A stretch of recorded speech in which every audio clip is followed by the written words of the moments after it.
Go.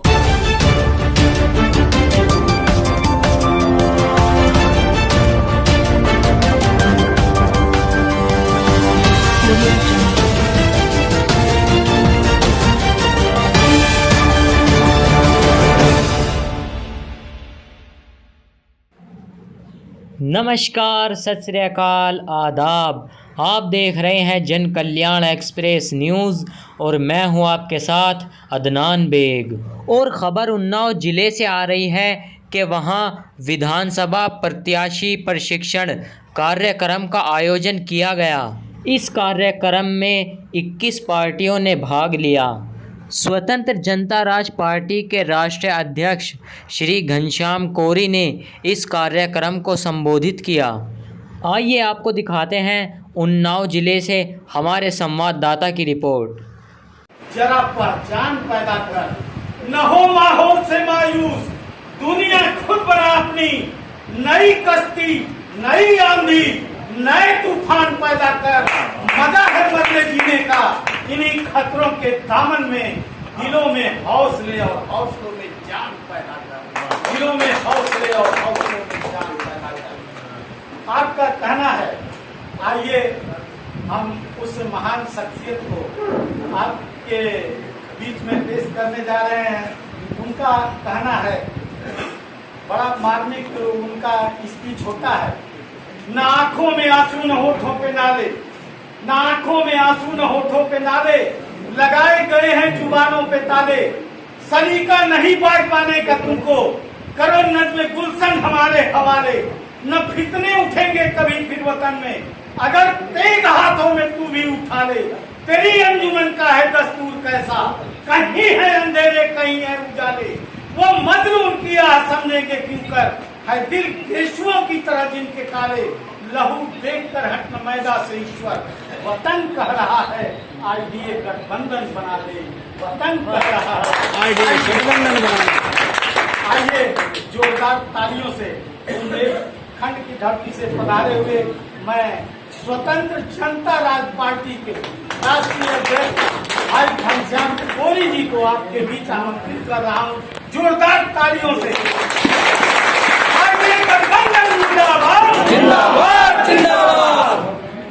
सर्वप्रथम शिक्षा की ज्योति जलाने वाले आदिवासी समाज में जुड़े महात्मा फुले साहब के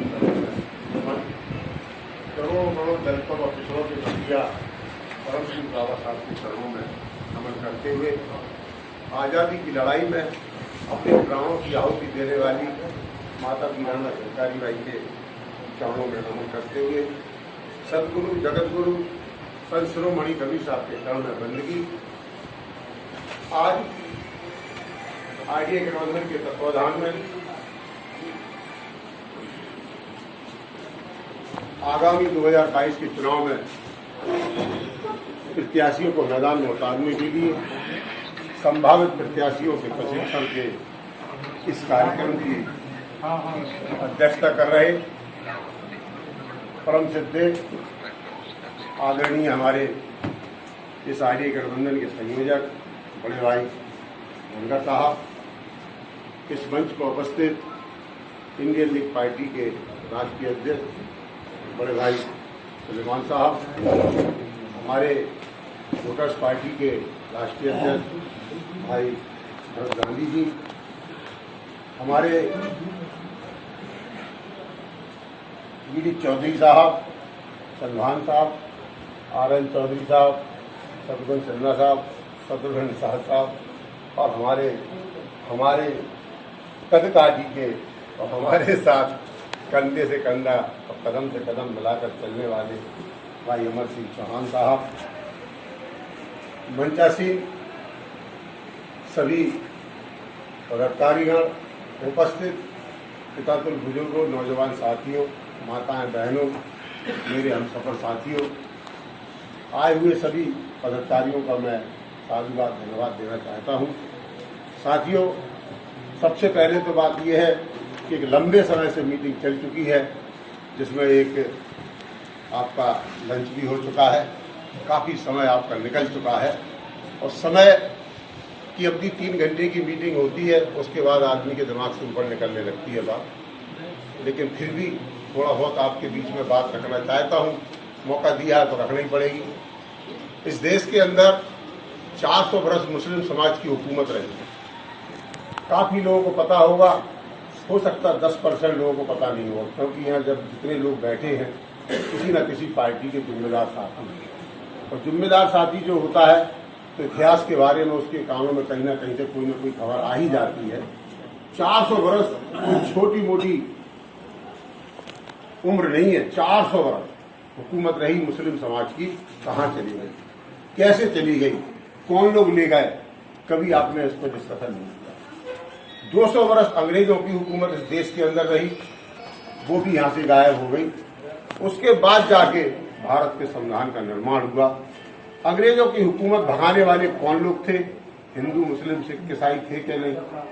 आज जो इस हुकूमत को चलाने वाले लोग हैं उनका कहाँ था, कौन सा उनका इतिहास है, कौन सा उनका इतिहास बनाने वाले लोग हैं, कौन से उनके महापुरुष हैं, कौन से उनके क्रांतिकारी हैं, पूरा का पूरा प्रोपोगंडा है। ये आप लोग अभी पूरे मंच से विचार सुन रहे हैं। केवल हिंदुस्तान के भारत के लोगों ने नारे लगा के अंग्रेजों को 200 साल की उम्र तक इंकलाब जिंदाबाद, जय जवान जय किसान, धरती माँ तुझे सलाम, तो हमें खून दो हम तुम्हें आजादी देंगे, यही बात तो कही। यही कहते गए और वो भागते गए। हुकूमत आने के बाद हमारे पास संविधान बना। संविधान बनने के बाद बाबा साहब अम्बेडकर ने उसमें बहुत सारी चीजें लिखी। आज तक संविधान का एक भी शब्द इस्तेमाल नहीं हुआ पूर्ण रूप से एक भी लाइन का इस्तेमाल पूरा नहीं हुआ। संविधान खत्म हो गया, नया संविधान बन गया।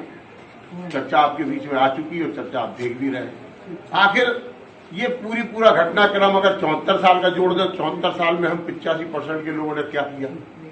चलो 40 साल पहले अनपढ़ गंवार थे तो हमको गुलाम बनाया गया, लाचार बनाया गया। 40 साल के अंदर हम लोग पढ़े लिखे भी, DM, RM, GM, CM, PM सब कुछ बन गए। कहाँ नहीं पहुंचे हम? कहाँ नहीं पहुंचे? दलित समाज का आदमी कहाँ नहीं पहुंचा बताओ? मुख्यमंत्री बन गए, बैकवर्ड के मुख्यमंत्री बन गए, राष्ट्रपति बन गया दलित समाज का, बैकवर्ड के आज प्रधानमंत्री है, लेकिन सत्ता उनके हाथ में। कौन सा फार्मूला है? कौन सा फार्मूला उनका ऐसा चलता है कि सत्ता उनके हाथ में रहती है? माया की सत्ता थी तो उनके हाथ में, गुलाम की सत्ता है तो उनके हाथ में। आखिर ये सब सिस्टम समझना पड़ेगा कि नहीं? इस सिस्टम को हटाया कैसे जाए? हटाया कैसे जाए ये भी एक समस्या है। इसीलिए कहा गया है जिसकी दिशा सही तो उसकी दशा सही, और जिसकी दशा सही तो पक्का उसकी दिशा सही। उनकी दशा सही है, उनका काम करने का तरीका सही है, इसलिए उनकी दशा सही है। हमारा काम करने का तरीका सही नहीं है, इसलिए हमारी दशा खराब। हम कहते खेत की है, सुनते खलियान की हो, बुलाओ इधर भागता उधर। जी तो है समस्या। अभी आपको एक चीज मैं बताऊंगा तो हो सकता है बहुत से लोगों के कान से ऐसे निकल जाए कि घनश्यामपुरी झूठ बोल रहा है, ऐसे लगेगी आपको बात। मैं मंच के लोगों को भी पता नहीं होगा अभी ये बात। बाबा साहब अम्बेडकर के बारे में कांसीराम नहीं जानते थे, किसी को पता? अभी कांसीराम की बात बहुत हो गई, बाबा साहब की तो चली रही। बाबा साहब अम्बेडकर के बारे में कांसीराम जानते नहीं थे। ये बात मैं इसलिए कह रहा हूं क्योंकि ये प्रशिक्षण काम चल रहा है, इसलिए आपको सोचना समझना जरूरी है। क्योंकि इस समय क्रांति मांग रहा है भारत। ये सबके विचारों के बाद, सुलेमान साहब के विचार या गांधी जी के या मेरे, इनके जितने भी हैं, और आज जो जनजीवन सामान अस्त व्यस्त चल रहा है, क्रांति मांग रहा का नहीं? चलो आप यही बता दो मुझे। बिल्कुल मांग रहा नहीं मांग रहा? क्रांति कैसे आती है? क्रांति जैसे आती है जब दिल की बात दिमाग पर चढ़ जाए, तब क्रांति आती है। नहीं आती। कहते नहीं अभी हाल ही था मेरे साथ, बढ़िया खड़ा था यार, कोई बात नहीं हो गया, वो गोली चला दी उसने, उस क्रांति आई, गोली चला दी। यही तो है क्रांति। दिल की बात दिमाग पर चढ़ी तो क्रांति, और नहीं चढ़ी तो भ्रांति। हम लोग भ्रांति वाले लोग हैं, क्रांति के पीछे पड़ते नहीं है, भ्रांति और जीते रहते हैं। फिरबंदियों की बात आ चुकी। जरा सी बात पे बहुजन समाज का निर्माण हो गया, बहुजन समाज पार्टी का निर्माण हो गया, कांसीराम नेता बन गए, कांसीराम मर भी गए, एक पुरुष बन गए, महापुरुष बन के चले गए। कितना बड़ा परिवर्तन कर गए, उत्तर प्रदेश तक कर पाए। लेकिन वो तो वही बात है ना, जब कोई आपके बीच में दूसरा आदमी अपनी मंशा से आता, वो अपना काम कर जाता, आपका मिशन अधूरा हो गया। अब वो मिशन ऐसा होगा कि जी भी लगता वो खड़ा भी हो पाएगा, नहीं हो पाएगा, हाथ पैर से तो लगड़ा हो ही गया, वो दिमाग से भी पैदल हो गया, वो शरीर पूरा खराब हो गया, मिशन ही खराब हो गया।